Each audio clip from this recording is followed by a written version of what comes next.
Hello everyone, my self Manoj. कैसे हैं आप सब?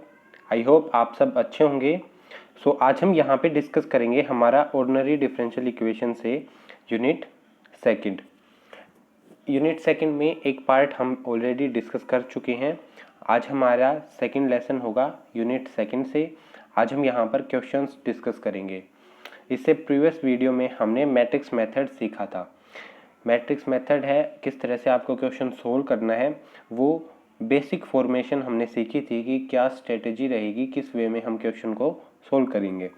आज हम यहाँ पे डिस्कस करेंगे हमारे क्वेश्चंस। तो यहाँ से हम स्टार्ट करते हैं आज। ये है आपका फर्स्ट क्वेश्चन। तो यहाँ पे आप लोगों को एक लीनियर सिस्टम दे रखा है dx1 by dt is equal to 6x1 minus 3x2 and dx2 by dt is equal to 2x1 plus x2। तो ये दो आपको इक्वेशंस दे रखी हैं।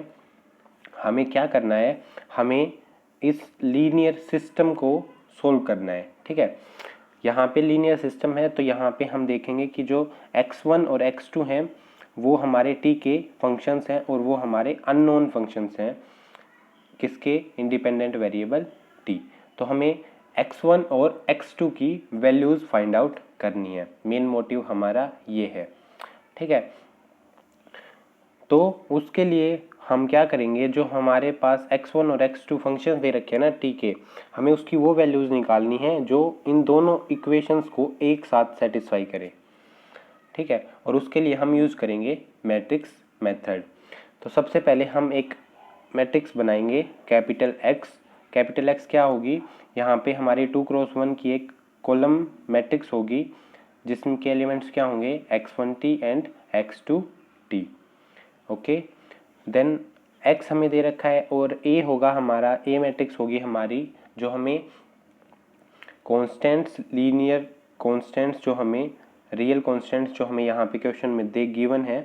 जैसे यहाँ पे दे रखा है 6, 3, 2 एंड 6 -3, 2 एंड 1। इसको यूज़ करते हुए हम एक मैट्रिक्स बनाएंगे ये वाली A। ओके, और उसके बाद हमें क्या करना है, जो हमने यहाँ पे ये X मैट्रिक्स ली थी, अगर हम इसका डेरिवेटिव करें तो मैंने बताया था कि अगर हम मैट्रिक्स का डेरिवेटिव करते हैं तो उसके कोरस्पोंडिंग हर एक एलिमेंट का डेरिवेटिव हो जाता है। तो यहाँ पे हमने dx बाई dt की वैल्यू निकाली है, तो वो क्या आएगी, dx1 by dt and dx2 by dt। तो यहाँ पे अगर हम dx1 by dt and dx2 by dt की वैल्यूज़ देखें तो वो हमें जो लीनियर सिस्टम गिवन था उसकी दोनों इक्वेशंस थी वो इन्हीं की वैल्यू हमें गिवन थी। तो हम उनको यहाँ से कंपेयर कर देंगे।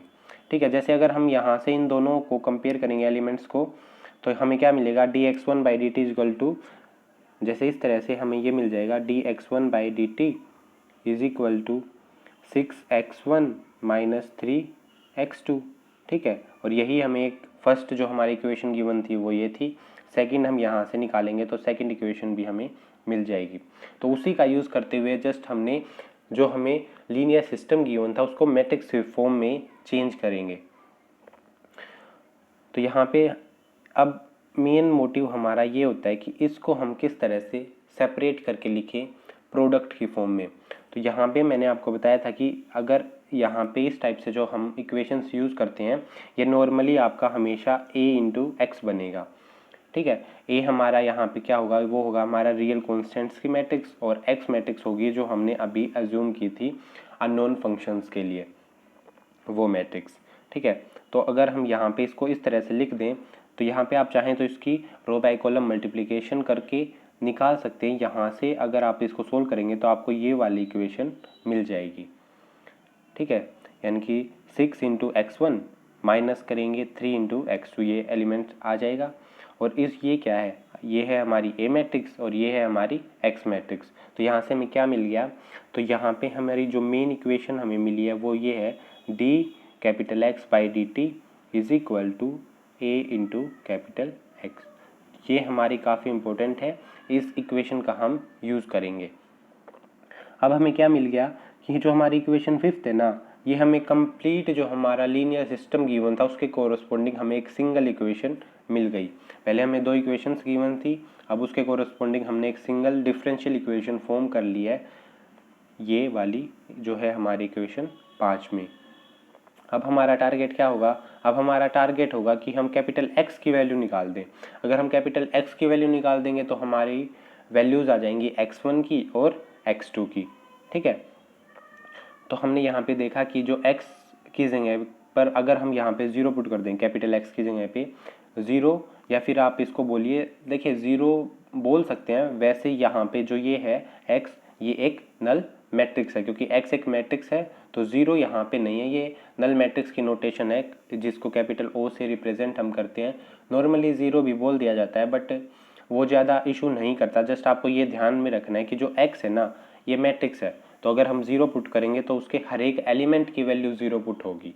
ठीक है, तो अगर हम यहाँ पे x की वैल्यू 0 रखेंगे तो हमारी राइट हैंड साइड 0 और लेफ्ट हैंड साइड भी हमारी 0 हो जाएगी। तो हमारी यहाँ से हमें एक ट्रिवियल सॉल्यूशन मिल जाएगा इक्वेशन 5 का। लेकिन हमें कैसा सॉल्यूशन निकालना है? पहले भी बताया था कि हम नॉन ज़ीरो सॉल्यूशन निकालने में इंटरेस्टेड हैं, हमें ट्रिवियल सॉल्यूशन नहीं चाहिए। तो नॉन ज़ीरो सॉल्यूशन निकालने के लिए हम एक सॉल्यूशन अज्यूम करेंगे। Let solution of fifth equation 5 is a इस फॉर्म में, capital X is equal to alpha e raise to the power lambda t, यानी कि एक्सपोनेंशियल फॉर्म में हम इसका एक सॉल्यूशन ट्राई करेंगे फाइंड आउट करने की ट्राई करेंगे। अगर मिलता है तो अच्छी बात है, अगर नहीं मिलेगा तो कोई दिक्कत नहीं है। लेकिन नॉर्मली आपको यहाँ पे जितने भी क्वेश्चंस होंगे वहाँ पे मिल जाएगा। ठीक है, तो यहाँ पे जो हमने ये सॉल्यूशन इसका अज्यूम किया है, यहाँ पे जो लैम्डा है ये है एक हमारा स्केलर, और जो अल्फा है ये एक नॉन ज़ीरो कॉलम वेक्टर है। ध्यान रखना, नॉन ज़ीरो कॉलम वेक्टर है। तो अल्फा अगर नॉन ज़ीरो कॉलम वेक्टर है तो इसका ऑर्डर क्या है? यहाँ पे इसका ऑर्डर हम लेके चलेंगे 2x1। क्यों? क्योंकि हमारे पास दो ही इक्वेशंस गिवन थी, जो हमें लीनियर सिस्टम गिवन था उसमें दो इक्वेशन थी, तो उसके कोरस्पोंडिंग हमने अल्फा माना है, और अल्फा में हमने दो एलिमेंट्स माने हैं, अल्फा 1 और अल्फा 2, जो दोनों क्या होंगे? हमारे नॉन ज़ीरो। ध्यान रखना, नॉन ज़ीरो काफ़ी इंपॉर्टेंट है, हम इसका यूज़ करेंगे आगे। और ये अल्फ़ा किस टाइप का है? ये है हमारा 2x1 की एक कॉलम वेक्टर बोलें या कॉलम मैट्रिक्स, ज़्यादा इशू नहीं होगा, जैसे आपको ठीक लगे आप लिख सकते हैं। कॉलम वेक्टर लिखिए या कॉलम मैट्रिक्स, कोई इशू नहीं है। ठीक है, अल्फ़ा 1 अल्फ़ा 2 हमारे स्केलर्स होंगे। और अब हमें क्या करना है? हमें लैम्डा की वैल्यू निकालनी है। अल्फ़ा की निकालेंगे तो यानी कि अल्फ़ा 1 की और अल्फ़ा 2 की। अगर हमें ये तीनों वैल्यूज़ मिल जाती हैं तो हम यहाँ पे उसको सब्स्टिट्यूट करेंगे, तो हमें क्या मिलेगा? तो हमें मिलेगा कैपिटल एक्स। और अगर हमें कैपिटल एक्स की वैल्यू मिल गई, यानी कि हमें किसकी वैल्यू मिल जाएगी? x1 और x2 की, जो हमें फाइंड आउट करनी है। ठीक है, अब हम क्या करेंगे? जो हमने सॉल्यूशन माना था ये वाला, इसका हम डेरिवेटिव निकालेंगे।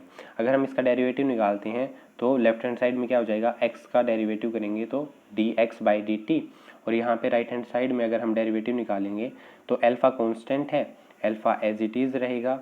ई raise to the power lambda t का डेरिवेटिव करेंगे विद रिस्पेक्ट टू टी, तो e raise to the power lambda t into lambda t का डेरिवेटिव करेंगे तो लैम्डा हमारा यहाँ पे आगे मल्टीप्लाई हो जाएगा।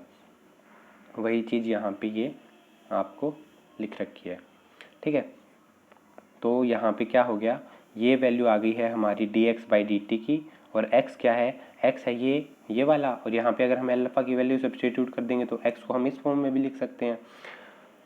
तो अब हमें क्या करना है? हमें dx/dt की और x की वैल्यू को इक्वेशन 5 में पुट करना है। मैंने बोला था कि ये वाली इक्वेशन है जो, ये हमारी काफ़ी इंपॉर्टेंट है। dx/dt is equal to a into x. A already हमें गिवन था, एक्स की वैल्यू हमने अज्यूम की थी, सॉल्यूशन जो हमने माना है वो किस टाइप का है, और dx/dt की वैल्यू उसके कोरोस्पोंडिंग हमने अभी निकाली है। तो dx/dt की और x की वैल्यू हम यहाँ पे सब्स्टिट्यूट करेंगे इक्वेशन 5 में। तो यहाँ पे जब हम इन वैल्यूज़ को पुट करेंगे तो हमें यहाँ से मिलेगा, ये है हमारी dx/dt की वैल्यू, ये है हमारा a, और ये है हमारी x की वैल्यूज़। अब इसके बाद नेक्स्ट स्टेप, ध्यान रखना, थोड़ा सा आपको कंफ्यूजिंग लग सकता है लेकिन है नहीं, लग सकता है लेकिन है नहीं। क्या कर रखा है? जो dx/dt की वैल्यू है ना, ये इसको इसने इस तरफ ले जाके सब्ट्रैक्ट कर रखा है। अगर हम इसको यहाँ पे लेके जाएंगे तो सब्ट्रैक्ट करेंगे, मैं आपको यहाँ पे लिख के दिखा देता हूँ क्या बनेगा। यहाँ पे सब्ट्रैक्ट होगा ये वैल्यूज़, और उसके बाद क्या कर रखा है? देखिए, e raise to the power lambda t दोनों में है, कॉमन ले दिया लास्ट में। उसके बाद अल्फ़ा अल्फ़ा भी कॉमन है, तो अल्फ़ा को भी हमने यहाँ पे कॉमन ले रखा है पीछे ये वाला। और उसके बाद ये चीज़ आपको थोड़ी सी मैं समझा देता हूँ। ये चीज़ कॉमन आ चुकी है, तो इसको एक बार आप कंप्लीट लिख लेते हैं। चलिए, आपको अच्छे से समझ में आ जाएगा। तो ये आपको दे रखा है 6 -3 2 1, ये मैट्रिक्स थी हमारी ए। और जब हम माइनस करेंगे तो यहाँ पे हमारा क्या बचा है, ये वैल्यूज़ तो हमने कॉमन आउट ले रखे हैं ना, कि alpha into e raise to the power lambda t हमने लास्ट में कॉमन आउट ले रखा है। तो उसके बाहर ये वैल्यूज़ आएंगी, तो यहाँ पे क्या आएगा, यहाँ पे आएगा लैम्डा। और अगर हमें किसी मैट्रिक्स में से कोई स्केलर सब्ट्रैक्ट करना है तो वो ऐसे सब्ट्रैक्ट नहीं हो सकता, उसको हमें आइडेंटिटी मैट्रिक्स से मल्टीप्लाई करना होता है। तो यहाँ पे हम आई 2 क्रॉस 2 से मल्टीप्लाई करेंगे इसको, तो आइडेंटिटी से मल्टीप्लाई करेंगे तो ये जो हमारी लैम्डा इंटू आई की वैल्यू होगी वो क्या आएगी, तो वो वैल्यू आएगी हमारी यहाँ से ये वाली। देखिए, अगर हम इसको यहाँ से सब्ट्रैक्ट कर वैल्यूज़ पुट कर देते हैं यहाँ पे, तो हमारा बनेगा लैम्डा 0 0 और लैम्डा। ये मैट्रिक्स बनेगी ना, क्योंकि आइडेंटिटी से मल्टीप्लाई करनी है। तो आपको पता होगा कि डायगोनल एलिमेंट्स हमारे 1 के इक्वल होंगे और नॉन डायगोनल एलिमेंट्स हैं जो वो 0 के इक्वल होते हैं आइडेंटिटी मैट्रिक्स में। तो ये हमारी मैट्रिक्स बनेगी। अब हमने इसको सब्ट्रैक्ट करेंगे तो क्या बनेगा, तो यहाँ से हमारी वैल्यू बनेगी 6 माइनस लैम्डा। 6 में से लैम्डा को सब्ट्रैक्ट करेंगे, -3 में से अगर 0 को सब्ट्रैक्ट करेंगे तो -3 ही रहेगा, और 2 में से 0 को सब्ट्रैक्ट करेंगे तो 2, और 1 में से हमें लैम्डा सब्ट्रैक्ट करना है, तो हमें ये वैल्यू मिलेगी। इसके बाद क्या करना है, इसके बाद हमें ये करना है कि ये चीज़ देखिए क्या है, यह लिख रखा है कि e raise to the power lambda t है ना, वो कभी भी 0 के इक्वल नहीं होगा, वो यानी कि वो हमेशा नॉन ज़ीरो होगा। क्यों होगा, लास्ट वीडियो में भी मैंने बताया था कि आप चाहे कुछ भी वैल्यूज़ रख लीजिए यहाँ पे टी की, अगर आप 0 रखेंगे तो कितना बनेगा 1। अगर आप पॉजिटिव इन्फिनिटी लेके जाएं या नेगेटिव इन्फिनिटी, ये कभी भी 0 नहीं होगा।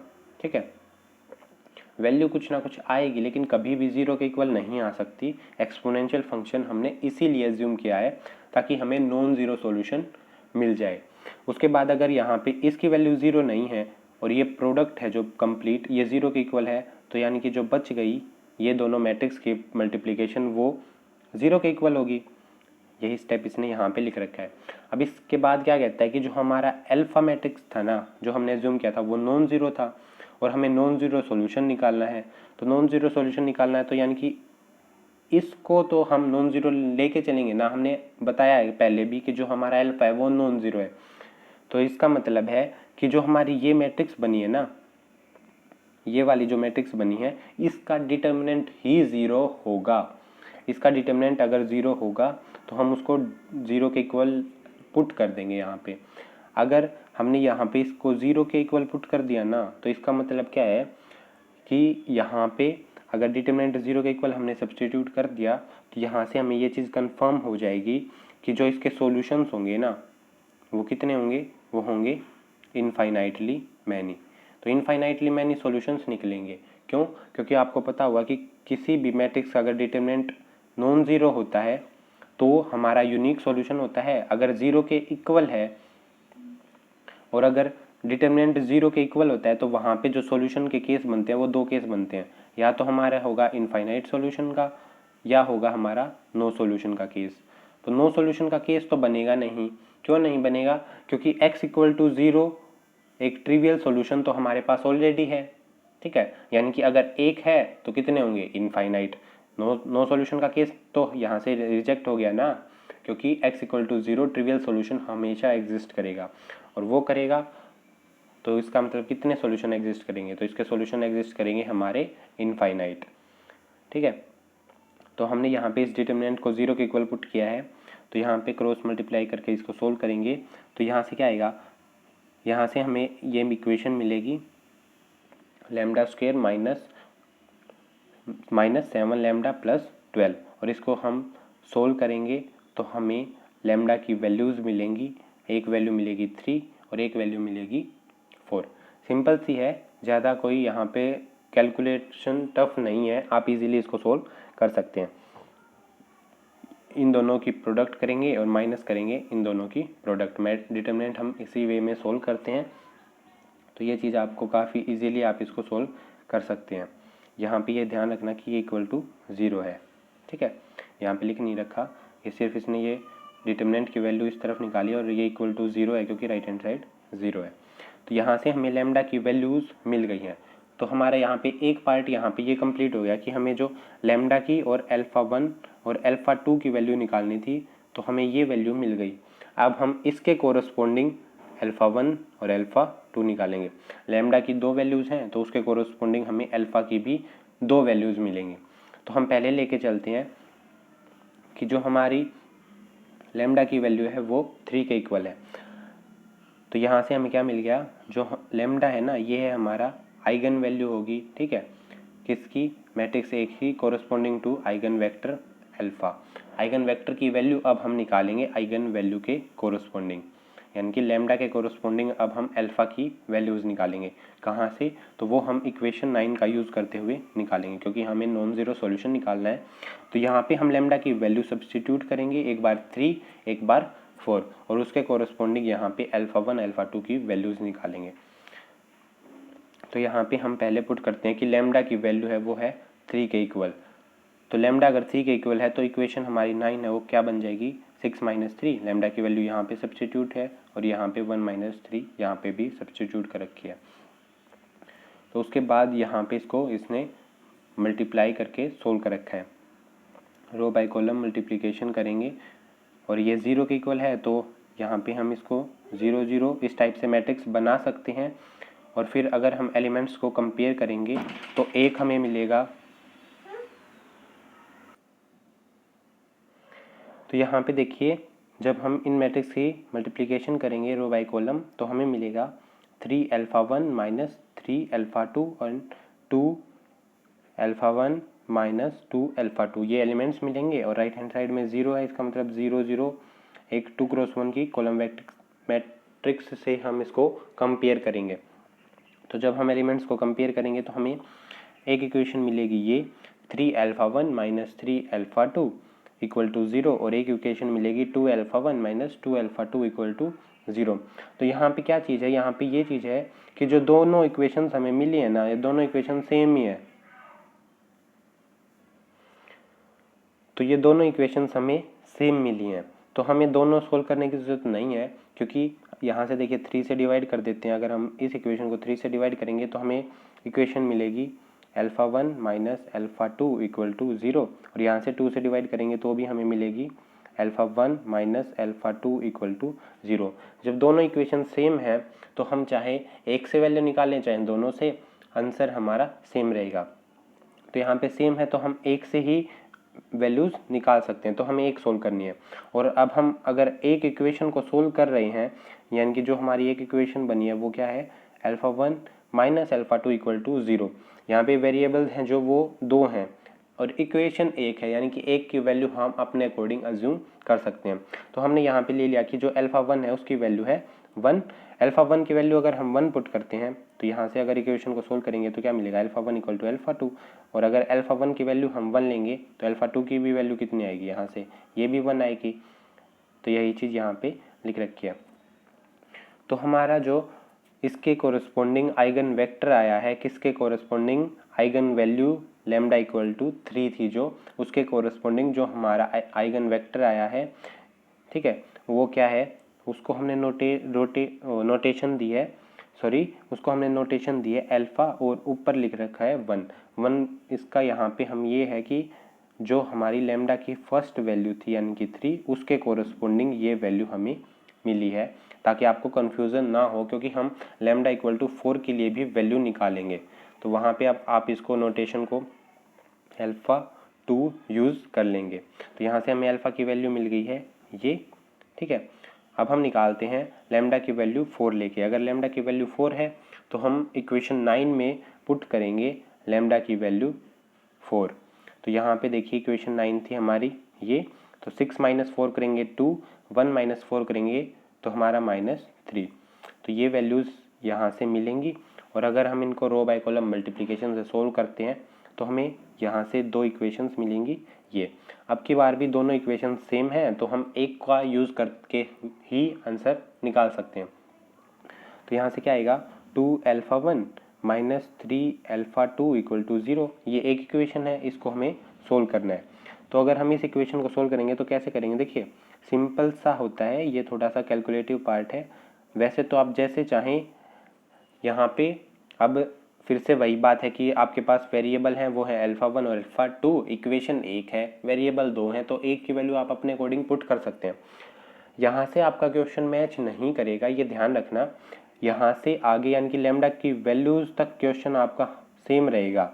कोई भी स्टूडेंट सोल्व करे वहाँ तक आपका क्वेश्चन हमेशा सेम रहेगा। उसके बाद चेंज हो सकता है, उसके बाद आप कौन सी अल्फ़ा की वैल्यू निकाल रहे हैं वो आप पे डिपेंड करता है कि आपने किस वे में सोल्व कर रखा है। जैसे यहाँ पे देखिए, जैसे हमने यहाँ पे अल्फ़ा की वैल्यू 1 पुट की है। इसी तरह से अगर कोई स्टूडेंट यहाँ पे अल्फ़ा की वैल्यू 2 पुट करता तो उसकी यहाँ पे वैल्यू 2, α2 की भी वैल्यू 2 आती। उसके कोरस्पॉन्डिंग कोई 3 पुट करता तो 3 आती, कोई 4 पुट करके सोल्व करता, कोई 5 करके। तो कुछ भी वैल्यू पुट करके आप सोल्व कर सकते हैं, वो आप पे डिपेंड करता है कि आप किस वे में सोल्व कर रहे हैं। तो यहाँ पे जो अब हमारी एक इक्वेशन है वो है 2α1 माइनस 3α2 इक्वल टू 0। और जब आपको इस तरह से वैल्यूज़ दे रखी हो ना, और यहाँ पे देखिए आपकी बार आप सोचेंगे कि इसने α1 की वैल्यू 1 क्यों नहीं की। आप 1 कर लीजिए, कोई दिक्कत नहीं है। इसने 3 इसलिए पुट किया ताकि यहाँ पे आपकी फ्रैक्शन फॉर्म ना बने। अगर आपको इस तरह से इक्वेशन हो और आपको इसकी वैल्यू पुट करनी है तो उसकी वैल्यू ये आप नॉर्मली अज्यूम कर सकते हैं, जो यहाँ पे कोफिशिएंट दे रखा होता है वो। तो यहाँ पे अगर हम α1 की वैल्यू 3 लेके चलेंगे तो 3 इंटू 2 यानी कि 6 होगा। तो 6 माइनस 3α2 इक्वल टू 0। तो यहाँ से α2 की वैल्यू क्या आ जाएगी, यहाँ से α2 की वैल्यू आ जाएगी हमारी 2। ठीक है, अगर ऐसे इक्वेशन होती है तो α1 की वैल्यू हम ये बोलते हैं, देखिए रीजनिंग में भी और कैलकुलेशन में आपने सीखा होगा कि अगर इस टाइप से है तो α1 की वैल्यू होती है हमारी 3, α2 की वैल्यू आएगी 2। ऐसे भी सोल्व कर सकते हैं, या आप चाहें तो इसकी वैल्यू और कुछ भी पुट कर लीजिए, यहाँ पे 4 पुट कर लीजिए तो 4 दूनी 8/3 वैल्यू आ जाएगी α2 की। तो वो आप पे डिपेंड करता है कि आप कौन सी वैल्यू निकालते हैं। यहाँ से आपका सॉल्यूशन मैच नहीं करेगा, क्योंकि सॉल्यूशंस है ना जो, वो इस क्वेश्चन के कितने सॉल्यूशन एग्जिस्ट करते हैं, इनफाइनाइटली मैनी। तो जब इनफाइनाइटली मैनी सॉल्यूशंस एग्जिस्ट करते हैं तो आप कौन सा वाला निकालेंगे वो आप पे डिपेंड करेगा। तो ये मत सोचना कि आपका आंसर मैच नहीं कर रहा है तो आपका क्वेश्चन गलत है। आपका क्वेश्चन सेम रहेगा सिर्फ लैम्डा की वैल्यू तक, उसके बाद क्वेश्चंस के जो आंसर हैं वो डिफरेंट हो सकते हैं।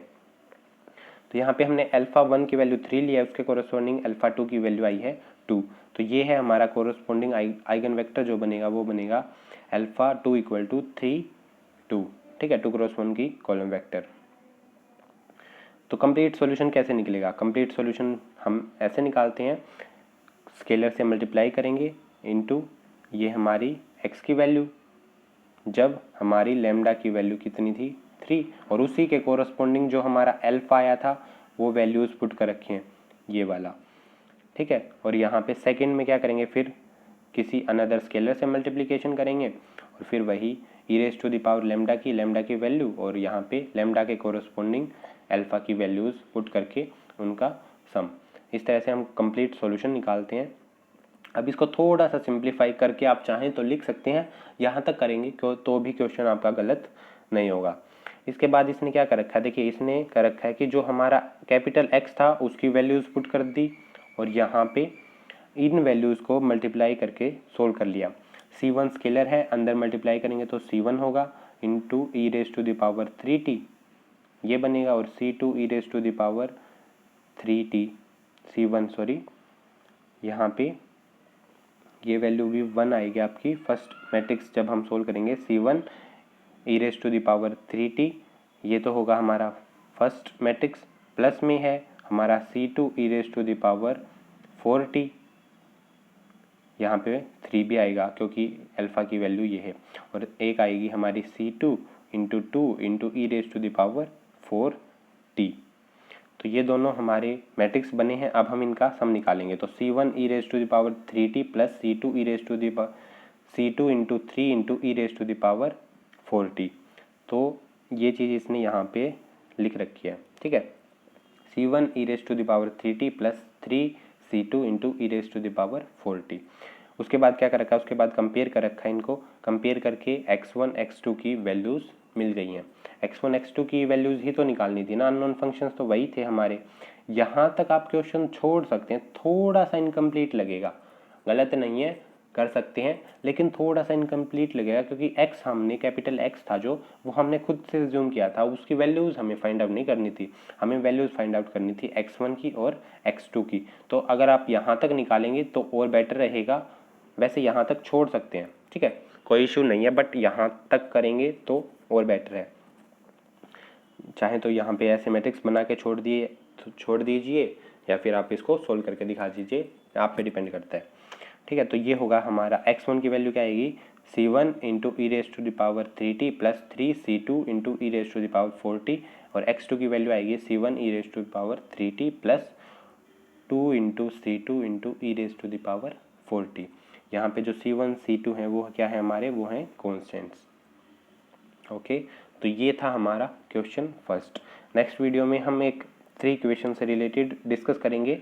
अभी डिस्कस करेंगे तो वीडियो थोड़ी सी लेंथी हो जाएगी, तो यहाँ पे इस क्वेश्चन को हम नेक्स्ट वीडियो में डिस्कस करेंगे। तो अगर आपको ये वीडियो पसंद आई हो तो इसे लाइक करें, शेयर करें, और अगर आपने अभी तक चैनल को सब्सक्राइब नहीं किया है तो चैनल को सब्सक्राइब करें, साथ में बेल आइकन दबाइए, जिससे आपको हमारी लेटेस्ट वीडियोज़ के नोटिफिकेशन मिलते रहेंगे।